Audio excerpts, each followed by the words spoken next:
So I'm going to take the Cronulla Sharks to cause the upset in this one. It's good to know I still suck at tipping. The Las Vegas opener is in the books for 2025, but it's time for the NRL to return home. We've got 6 games left to finish round 1 of the 2025 NRL season, and when I tried to figure out that it's upset city, it turns out Vegas wasn't so forgiving. I may be 0 for 2, however I did unofficially change my tip to the Canberra Raiders after a baseball bat inflatable punch-on really brought and promoted the game in Vegas better than rugby league could have themselves. Now the beauty of round 1 is that all these teams still have hope. I'm going to spoil that hope for just a second, but just know if I do tip against your team, it probably means they're going to win, because I swear the NRL is rigged and it is going against me. Roosters versus the Broncos is the first game being played in Australia on Thursday night in the beautiful Allianz Stadium. Capital of New South Wales versus the capital of Queensland. It's just a shame that the capital of New South Wales is the one team that nobody likes. No one does like the Broncos either, but it is a massive game for the Brisbane Broncos. Now look, you should never base a team's season off their round 1 result as much as we love to in rugby league, but the Brisbane Broncos, if there's any team that needs to get off to a fly, it is the Brisbane Broncos, because even just a week after the Brisbane Broncos lose, you know the Broncos old boys are going to be having a field day when it comes to bagging out Michael Maguire. The Roosters, I think they're just going to be treading water, especially for the first half of the season, maybe even the full season, but they're waiting for Sam Walker and Brandon Smith to come back,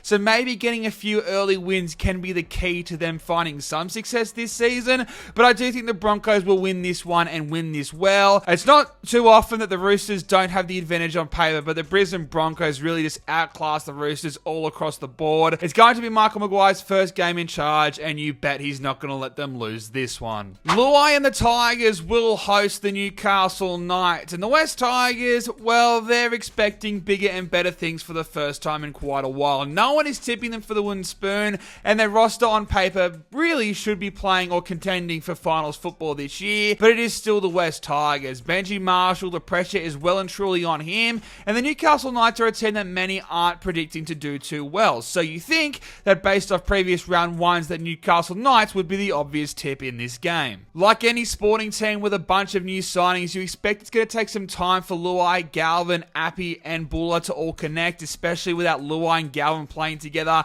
in any single trial match, and the Newcastle Knights did just run through the Sydney Roosters. I have predicted the Tigers to have a better season. I'd love them to start hot. It would be so good for the league, but I do think the Newcastle Knights are more settled and will be able to grab a cheeky round 1 win. Wolf and the Dolphins will take on a returning Wayne Bennett and the South Sydney Rabbitohs up there in Suncorp Stadium. Unfortunately, the Rabbitohs, we all know what's going on with them. It's just going bad to worse this entire off-season. It's going to be a huge test for Wayne Bennett to see if he can drag this team without Cameron Murray to finals football this year, but the Dolphins are my pick for the wooden spoon, and Wayne Bennett, if there's anyone who has been the identity of the Dolphins since they've come onto the comp, it is the super coach. It's important for Wolf to get off to a flyer. In saying that though, I don't see them doing it. I think the South Sydney Rabbitohs will be able to win this one. I just think Wayne Bennett knows how to plan an ambush, especially against the team he's basically been the head of for the last couple of years. The Red V take on the Blue and White, two old school teams going at it, the Dragons and the Bulldogs. This game last year, when both teams were pretty much playing for a final spot, was electric, and with all the motivation for the Dragons going into 2025, you expect that this is going to be another barn burner.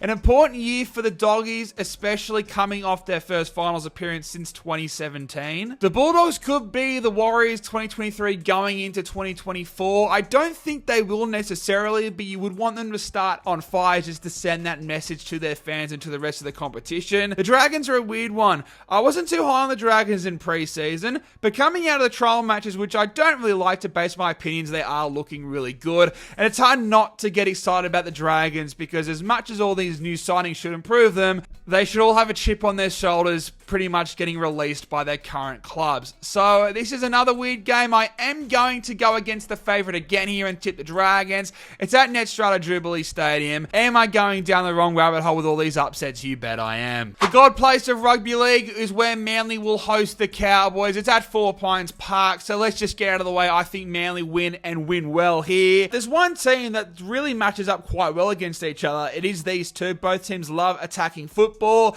and both teams, their weak point is their middles. Now, the Cowboys forward pack, I would say, is a bit weaker than Manly's, is, and I also think Manly's backline is just a little bit better as well with Turbo in it. Both teams haven't really changed much from last year. Both will be looking to take that next step into that premiership contender conversation. The Cowboys, well, it's pretty much their last season before they're going to have to go a mini rebuild when they lose Reece Robson. Now, they are the underdogs, so that means they probably will win, but it's at 4 Pines Park, so Manly 13+. Finally, the Storm will host the Parramatta Eels. The Melbourne Storm are undefeated in round 1 since Craig Bellamy has gone there. He takes on another assistant, Jason Rolls, and his first outing with the Parramatta Eels. Mitch Moses' first game as captain, but in saying that, there's a reason why Melbourne Storm get off to flies. That is because Craig Bellamy loves starting hot and fast, and you know Craig Bellamy is nearing retirement, and I don't think the Melbourne Storm are going to let him lose that round 1 record. In saying that, Parramatta are the sort of team that love losing to the Wooden Spooners and somehow causing upsets over the top dogs.